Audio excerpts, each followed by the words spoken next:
Hello and welcome. You're watching an NDTV exclusive. At a time when there's been a mass exodus of leaders leaving the Congress has actually had some new entrants. Two young faces have joined the Congress recently. One of them is the Dalit activist from Gujarat, Jignesh Mevani, who's brought his brand of radical politics into the Congress. And the other is my guest today, the firebrand former JNU Student Union leader, did a stint with the CBI and the CPI, by the way, not the CBI, and is now joined the Congress. Kanhaiya Kumar is here with me at the Congress office. Kanhaiya, thank you very much. आप हमारे साथ जुड़े. अभी भी sink in हुआ है कि कन्हैया कुमार कांग्रेस में आ गए हैं या अभी भी नहीं हुआ? मुझे तो महसूस ही नहीं हो रहा है कि मैं बाहर था, क्योंकि शायद इसके लिए मैं जिम्मेवार नहीं हूं या कांग्रेस जिम्मेवार नहीं है. इसके लिए मुझे लगता है देश की परिस्थिति, ऑब्जेक्टिव रियलिटी इसके लिए रिस्पॉन्सिबल है. अच्छा. कि छोटी छोटी धाराएं मिल करके एक विचारधारा बन रही है, और मुझे लगता है कि ये पोटेंशियल कांग्रेस पार्टी में पहले से था. पोटेंशियल कांग्रेस में था. हाँ. पर एक चीज मैं आपसे पूछना चाह रहा था कि कांग्रेस ने आपको अप्रोच किया या आपने कांग्रेस को अप्रोच किया? देखिए, अगर उस तरह से देखा जाए तो कांग्रेस पार्टी, खास करके राहुल गांधी जी, जेएनयू के आंदोलन में भी फर्मली जाकर के स्टैंड किए, और बाद के दिनों में हमने ये देखा कि अलग अलग चुनावों में लेफ्ट का और कांग्रेस का अलायंस हुआ. अभी जो रिसेंटली बंगाल का इलेक्शन हुआ है, वहाँ भी लेफ्ट और कांग्रेस का अलायंस हुआ. लेकिन आप मेरे सवाल का जवाब नहीं दे रहे. अप्रोच किसने किया? आपने कांग्रेस को किया या कांग्रेस ने आपको किया? इस तरह से चीज़ों का डेवलपमेंट नहीं हुआ है. अच्छा. मैं वही उसी के बारे में बात कर रहा था कि जैसे हम लोग जब स्टूडेंट एक्टिविज्म कर रहे थे तो कांग्रेस पार्टी की सरकार थी, और स्वाभाविक रूप से स्टूडेंट एक्टिविज्म में सरकार का क्रिटिसिज्म होता है. फिर जब बीजेपी आई तो वही चीजें हो रही थी, उसमें कुछ नया नहीं हो रहा था. लेकिन अचानक से पता चला कि नहीं, चीजें बदल गई हैं. ये जो लोग अब आए हैं दिल्ली में, दो लोगों की जो जोड़ी है, नाथुराम बनाया जोड़ी, पहले हम लोग कहते थे ना राम बनाई जोड़ी, नाथुराम बनाई जोड़ी है ये. तो ये जो जोड़ी है, कौन सी जोड़ी की आप जिक्र कर रहे हैं? अमित शाह मोदी की. राइट. हाँ. तो ये जो जोड़ी है, इस जोड़ी के आने के बाद अचानक से कैंपस को ये रियलाइज हुआ कि ये नॉर्मल पावर ट्रांसफर नहीं है कि एक सरकार चली गई दूसरी सरकार आ गई है. अच्छा. कुछ ऐसे सोच वाले लोग हैं जिनको सवाल पसंद नहीं है. और आप तो मीडिया में हैं, इतने दिनों से हैं, आपको शायद इंटरव्यू नहीं मिला होगा मोदी जी का, देते नहीं है ना. तो सवाल पसंद नहीं है, मतलब वो जिस चीज का मजा उठा करके, लोकतंत्र का मजा उठा करके चाय बेचने का दावा करके आज देश बेच रहे हैं. मतलब चाय बेचने वाला का बेटा देश का प्रधानमंत्री बन गया है. लेकिन उनको ये पसंद नहीं है कि आंगनवाड़ी में काम करने वाली का बच्चा जो प्रधानमंत्री से उंगली उठा करके सवाल कैसे पूछ सकता है. तो ये जो सिचुएशन था, उससे हमको लगा सडनली चीजें बदल गई हैं देश में. तो इस वजह से आप कह रहे हैं कि आप कांग्रेस में अभी भी आपने वो क्लियर किसने अप्रोच किसको किया उस पर नहीं आए, पर चलिए. हाँ, मैं उसी पे आ रहा था. हाँ. कि ये जो विचारधारात्मक संघर्ष देश के भीतर आइडिया ऑफ इंडिया को लेकर के शुरू हुआ, तो जो पहले एक दूसरे के विपरीत हुआ करते थे वो उसके नजदीक आए. और आंदोलनों में, संघर्षों में, कई मुलाकातों के बाद ये महसूस हुआ कि बस के बाहर रहने का कोई पॉइंट नहीं है, क्योंकि हर कोई ये समझ रहा है कि जब देश की सबसे बड़ी विपक्षी पार्टी कांग्रेस है, मतलब कांग्रेस जितना सक्सेसफुल होगी, बीजेपी को उतना बड़ा डिफीट मिलेगा. अगर किंतु परंतु लेकिन करते रहेंगे सड़क के किनारे बैठ करके, तो देश में कोई क्रिकेट मैच नहीं चल रहा है कि आप स्टैंड में बैठे हुए हैं और ताली बजा रहे हैं. आपको पिच पे जाना पड़ेगा और आपको डिसाइड करना पड़ेगा, लेकिन किस पिच पे और किस टीम के साथ खेलना पड़ेगा, क्योंकि उसमें और भी खिलाड़ी हैं, जैसे आम आदमी पार्टी है, तृणमूल कांग्रेस है, वो सब आपको लगे. सब रीजनल लेवल पे हैं. रीजनल लेवल सब रीजनल लेवल पे हैं. राइट. राष्ट्रीय स्तर पे, नेशनल लेवल पे हमारी जो पार्लियामेंट्री डेमोक्रेसी है, उस पार्लियामेंट में सबसे बड़ी पार्टी कांग्रेस पार्टी है. इसमें कोई इफ बट नहीं होना चाहिए. वो नहीं होना चाहिए, लेकिन कांग्रेस की हालत तो आप सब देख रहे हैं. सब मिल के बना रहे हैं ऐसी हालत, और इसके पीछे एकमात्र लॉजिक है सर. अगर मुझे आपको हीरो बनाना है ना, तो मैं बहुत सारे ऐसे साइड एक्टर आपके बगल में ला करके खड़ा कर दूंगा कि आपकी पर्सनैलिटी बड़ी हो जाए. अगर उल्टा करना हो तो साइड एक्टर के बारे में ऐसा ऐड छपवाइए कि जो मेन हीरो जो है वो साइड एक्टर लगने लगे. नहीं, लेकिन इसमें आपका जो मकसद है, जो आप या मतलब है वो ऐसा लग रहा है कि कांग्रेस की जो इस वक्त हालात हैं, आप इस वक्त जुड़ रहे हैं जब आधे से ज्यादा लोग कांग्रेस को छोड़ के जा रहे हैं।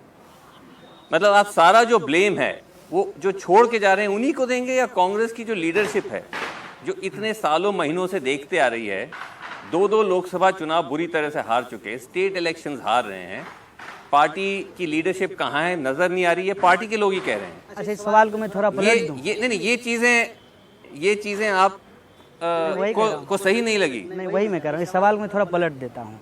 मैं 18 साल एक पार्टी में था, 18 years I have been with CPI AISF, okay, I have left party, so it is the failure of leadership?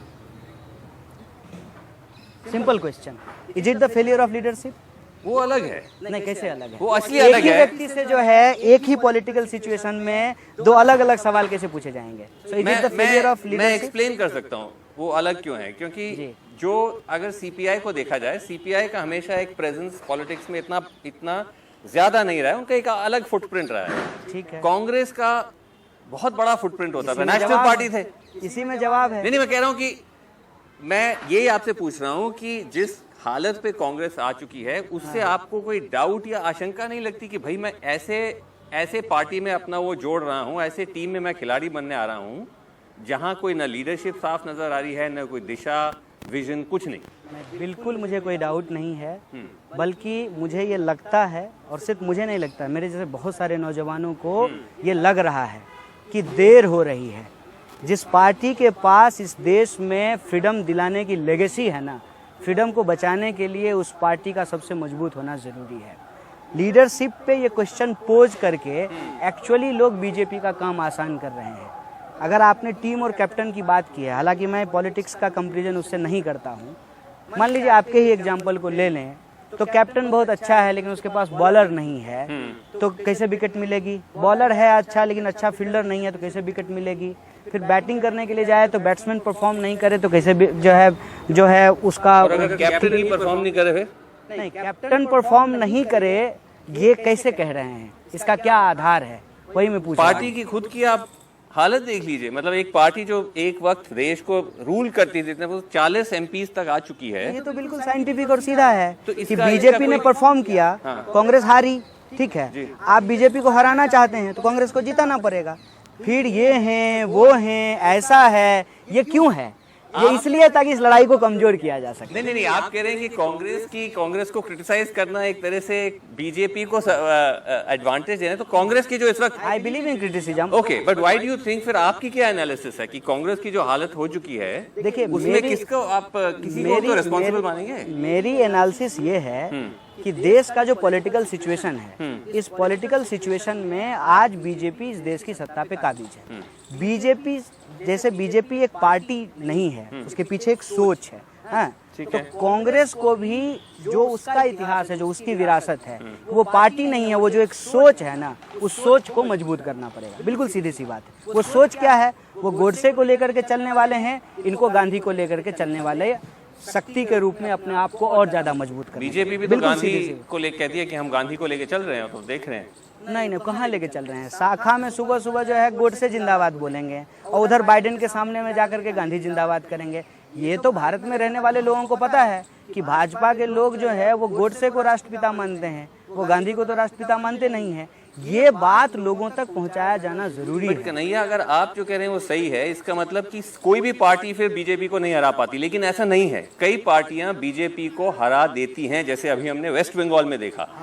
सिर्फ कांग्रेस ही एकमात्र पार्टी है, ज्यादातर, ऐसा नहीं हमेशा, ज्यादातर जब कांग्रेस बीजेपी से लड़ती है तो हार जाती है।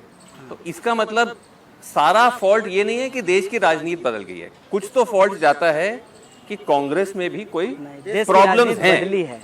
देश की राजनीति बदली है, वो कहाँ बदली है मैं वो बताता हूं। मैं मना नहीं कर रहा हूं, बट मैं कह रहा हूं कि तब भी लोग बीजेपी को चैलेंज कर सकते हैं और हरा भी सकते हैं, एक्सेप्ट लार्जली कांग्रेस। देखिए, वो देश की राजनीति बदली है, ये पहली बात हम लोगों को मानना पड़ेगा। सेंटर टू लेफ्ट से देश की राजनीति सेंटर टू राइट हुई है, पहली बात हम ये माने। तो कांग्रेस जब पावर में थी और पॉलिटिक्स जो है वो सेंटर टू लेफ्ट था, तो उसके अपोजिशन में लेफ्ट था, तो देश का पॉलिटिकल डिस्कोर्स कुछ और था। आज जो है कांग्रेस अपोजिशन में है और राइट विंग हेजेमनी है और राइट विंग पार्टी जो है देश की शासन में है। तो जो लोग चुनाव जीत रहे हैं, मैं आपसे ही समझने के लिए पूछ रहा हूँ, क्या वो उस हेजेमनी को ब्रेक करके जीत रहे हैं या उसी में अपना स्पेस क्रिएट कर रहे हैं? ये ईमानदारी से हम लोगों को बोलना पड़ेगा। अगर हम सिर्फ इलेक्टोरल नंबर में फंसेंगे तब हम बीजेपी को कभी नहीं हरा सकते हैं। और मैं आपकी बात मानने के लिए स्वीकार करता हूं कि इलेक्टोरल नंबर में कांग्रेस हारी है, लेकिन मुझे लगता है कि बीजेपी के आ जाने के बाद ना इसका आइडियोलॉजिकल पोजीशनिंग स्ट्रांग हुआ है। ओके, सिर्फ ideology I feel is not just ideology, governance है, करप्शन है, उस पर मैं आता हूं। लेकिन सवाल ये है कि जब आप कह रहे हैं कि पॉलिटिक्स देश का एक तरह से सेंटर लेफ्ट से centre right, almost far right हो गया है, उस वक्त ये कहा जा रहा है कि एक लेफ्ट, ऑलमोस्ट हार्ड लेफ्ट के किसी लीडर को लेना क्या कांग्रेस के लिए उचित है? आपने देखा होगा कांग्रेस के खुद मनीष तिवारी जैसे नेता हैं, वो कह रहे हैं कि भाई क्या हम इस किस्म के अब हम इतने हार्ड लेफ्टिस्ट को लेंगे हमारी पार्टी में ऐसे टाइम पे? नहीं, ये तो अनावश्यक आरोप है। मैं तो उस पार्टी का मेंबर रहा हूं जो पार्टी श्रीमती इंदिरा गांधी से अलायंस की है। मैं तो उस पार्टी का मेंबर रहा हूं कि जो पार्टी कांग्रेस को हराने के लिए, बड़ा इंटरेस्टिंग है, जब लालू प्रसाद जी मुख्यमंत्री बने थे तो बीजेपी के साथ अलायंस करके कांग्रेस के खिलाफ जो है लालू प्रसाद यादव जी को मुख्यमंत्री बनाई थी। सीपीआई का इतिहास बहुत पुराना है। सीपीआई के साथ वो जो आजकल भाजपा वो टैग चलाती है ना ट्विटर पे अलग अलग, वो टैग है नहीं, क्योंकि देश की पहली अपोजिशन पार्टी है सीपीआई। तो इसने भी अपने लगभग 100 साल की राजनीतिक यात्रा में 2025 में जो उनके 100 साल नहीं कह रही है, तो मनीष तिवारी जैसे नेता खुद थोड़े से वरिड हैं। ये कांग्रेस की खूबसूरती है कि एक ही पार्टी में जो है दो सीनियर लीडर जो हैं वो अलग अलग विचार रखते हैं। और मुझे लगता है कि इसीलिए ये जो यूनिटी इन डाइवर्सिटी है, इसको प्रोटेक्ट अगर कोई पार्टी कर सकती है तो कांग्रेस पार्टी कर सकती है।